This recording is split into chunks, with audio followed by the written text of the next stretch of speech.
on the one hand, the prospect of annexation, and on the other hand, Abbas saying he's going to cut all ties. Is Abbas bluffing? And when it comes to annexation, do you fear that? Is it a major game changer? I do think that annexation is a major game changer, and I think that it's important to use language that makes clear what annexation is. Annexation is land theft, pure and simple. Israel has no claim to the West Bank whatsoever, and having Israel declare that it's annexing the West Bank makes about as much sense as Israel deciding that it's going to annex part of Italy to become part of Israel. So this move is completely illegal under international law. That's why there's a mountain of UN resolutions that makes it absolutely clear that Israel has to withdraw from the occupied territories. And Israel basically is just disregarding international law entirely and moving forward with that. Now, of course, on the ground, annexation has already been a reality. So this is only a matter of Israel declaring to the world that its de facto annexation is not going to be permanent, and an end to the charade that Israel is interested in any kind of peace agreement with the Palestinians that brings about two states. So that is, in effect, a very significant move and requires repercussions that meet it. As far as the Palestinian Authority is concerned, I think they are, Israel has been holding the Palestinian Authority hostage for a very long time. Basically, the agreement with the Palestinians is either you cooperate with Israel, and as a result, you can have some level of economic and social life that exists in the West Bank, while watching Israel slowly swallow up parts of the West Bank with continued settlement expansion and so on. Or the alternative is that you cease cooperation, and the result is you could end up like the Gaza Strip, where the entire area is under complete and total lockdown, and there is no prospect for normal life, and where people are under siege.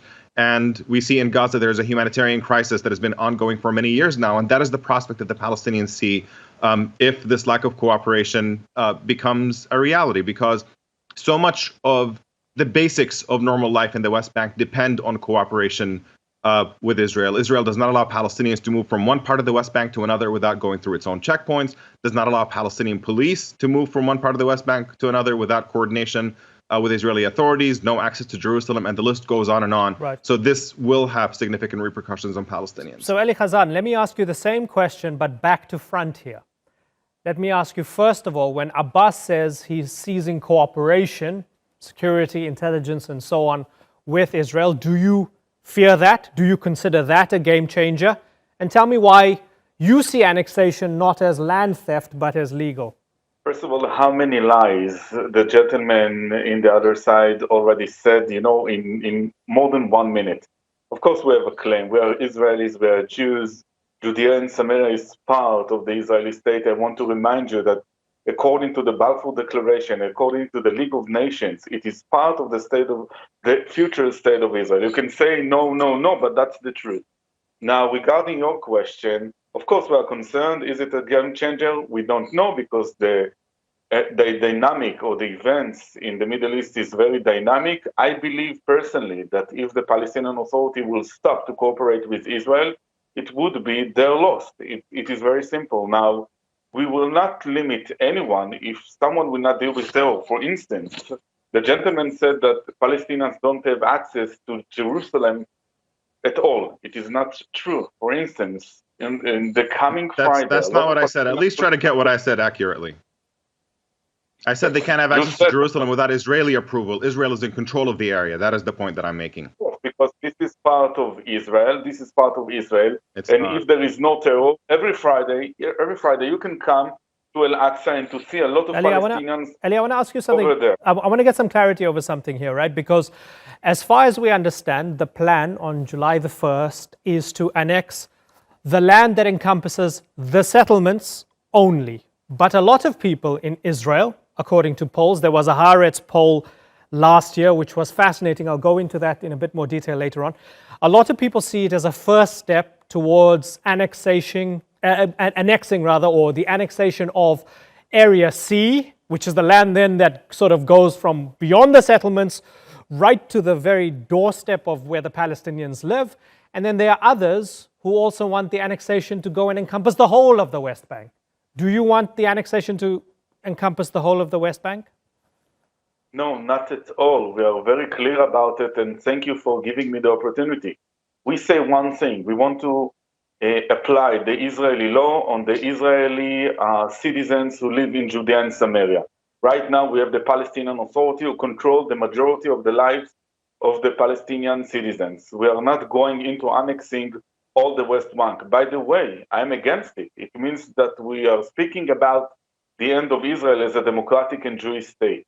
Inside Judea and Samaria, there are some territories, mainly A and B, who are under Palestinian Authority control, and we are going to maintain it. Now, according to the deal of the century, which we believe very much that we need to start to implement it, according to this plan, we are going to create a Palestinian state.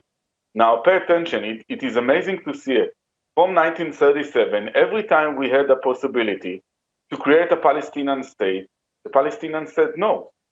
So what's the difference right now? We are going to promote it. We are going to apply the Israeli law. This is not annexation. So let's bring in Omar. Okay. So Omar Badar, when we look at the settlements, that's de facto Israel against international law. De facto is going to become de jure now because the settlements are there whether people like it or not. In some ways, isn't that a bit of a kind of release from the same, what did you call it, the fiction of or the charade that you spoke about earlier on? Let them annex the settlements and just make it formal. So I think that there's some truth to that to some extent, but I just want to be clear about a couple of things. I mean, Eli is an incredibly effective propagandist for Israel's shameless policies of expansion that are being carried out under the guise of creating a viable Palestinian state. Let's be clear about a couple of things. When we're talking about the West Bank, the United Nations has been very clear when Israel took it over, citing the principle that land cannot be acquired by force, saying that Israel has to withdraw from the territories occupied. The entire international community agrees on this. Every major human rights organization agrees on this. The International Court of Justice in 2004 issued an opinion saying that Israeli settlements are illegal and that Israel has no right to that land. And frankly, every U.S. administration opposed Israeli expansion into the Palestinian territories until the Trump administration came along, which of course has about as regard for the truth and for international law and for basic decency that Netanyahu does. And that's why we're seeing Israel feeling emboldened to carry out the steps that they do now. Now, in terms of just ending the charade, there is a positive part of that in the sense that we no longer have to act under the pretense that Israel is doing anything different than what it is. But we have to be clear about what Israel is doing right now. What they're pretending is going to be a Palestinian state is Palestinian confinement to small areas of the West Bank, where they're going to be surrounded by Israel from the north, south, east, and west. You know, Israel wants to hold on to the Jordan Valley in the east of the West Bank. And that effectively means that Palestinians will be under Israeli rule, right? Just giving Palestinians self-governance in isolated pieces of land when they're surrounded by Israel and their movement is completely controlled by Israel, their access to anything in the world is going to be dependent on Israel agreeing to give them access to that, means that Palestinians are effectively being ruled by Israel. And not granting them equal rights to Israeli citizens effectively means that we are in a situation of permanent apartheid, where Palestinians are not seen as equal human beings who are deserving of the same freedoms that Israelis are entitled to. And that is fundamentally the problem, is that until Israel begins to see Palestinians as equal human beings who deserve the same things that Israelis and everybody else in the world deserves, then there's not going to be an end to this conflict, and this is just going to be perpetual. Eli Hazan, why the rush? How many lies can you say in 1 minute? Eli Hazan, why the rush? Is it because Trump's up for re-election in November and there might not be this kind of bonanza with another administration come next year? Is that why Netanyahu's pushing for this in July? You know, it is very odd because when we signed the Oslo Agreement, the terrible Oslo Agreement in 1994, it was under Clinton administration, and for that time, it was a bonanza for the terrorist Yasser Arafat. Yes, we have a timeline, we have a historical opportunity to create a new situation. Think about it.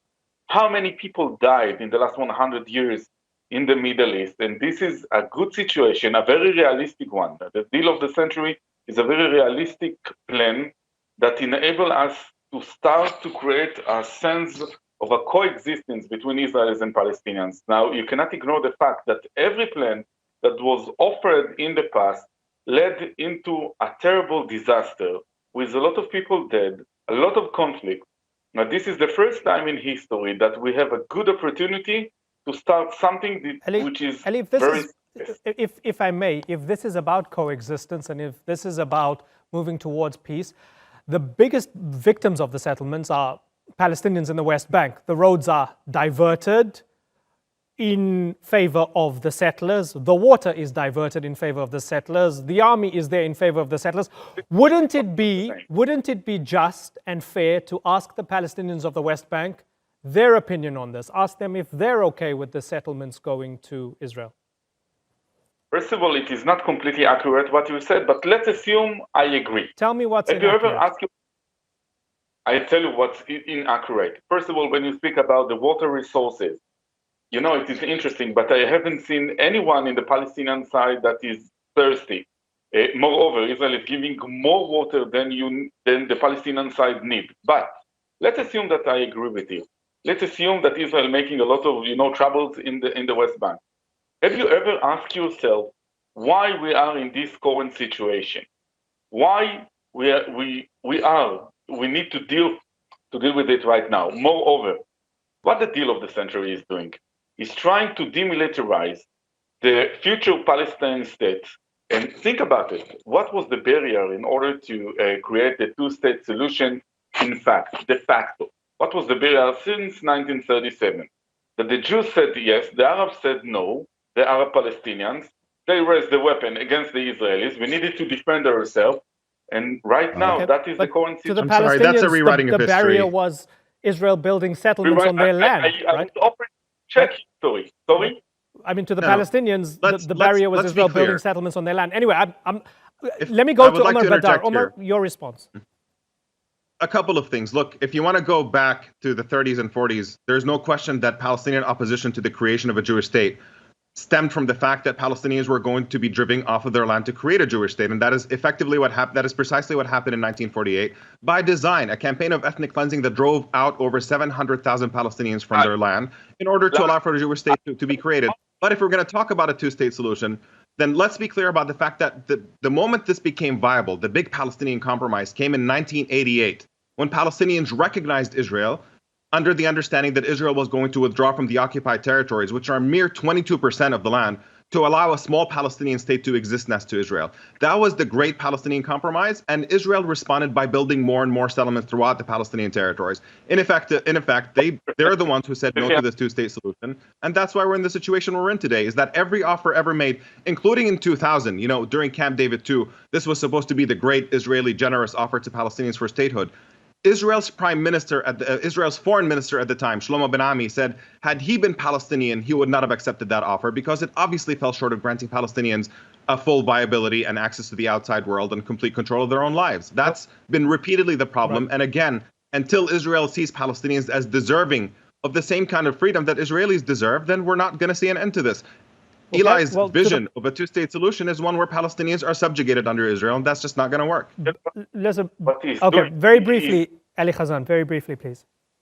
Yeah, what this honorable gentleman is doing is, ignoring from the fact. Ask yourself why we are again and again and again in this kind of situation. Because every time the Palestinian side using weapon, using terror, using violence against the Israelis, we only defend ourselves. I tell you what is your... That's absurd. Occupation is not self-defense. Taking over land that does not belong to you is not self-defense. Look, I'm telling you as a friend, your tragic history, that you are not trying to go into peace. Not the kind of friend I want. Okay, Omar and Eli, I've got to wrap. Before we go, because I mentioned that Haaretz poll, and I think it is quite important to mention. Last year, inaccurate, right? Irreliable. Last year, Haaretz poll, 15% of Israelis support annexing Area C, the land beyond the current annexation plan, as I mentioned, to the doorsteps of the Palestinians in places like Ramallah, etc. 11% support full annexation of the West Bank with political rights for Palestinians. But of course, those Palestinians would have no say about whether they want it or not. A further 16% support full annexation of all of the West Bank with no political rights for Palestinians, i.e., I think that is textbook apartheid. That's what the polls said last year. I'm intrigued to see what the polls would say this year. I have to move on to talk about Kerala and coronavirus. So gentlemen, it's been a pleasure having you on the Newsmakers. Omar Badar and Ali Khazan, thanks for joining us.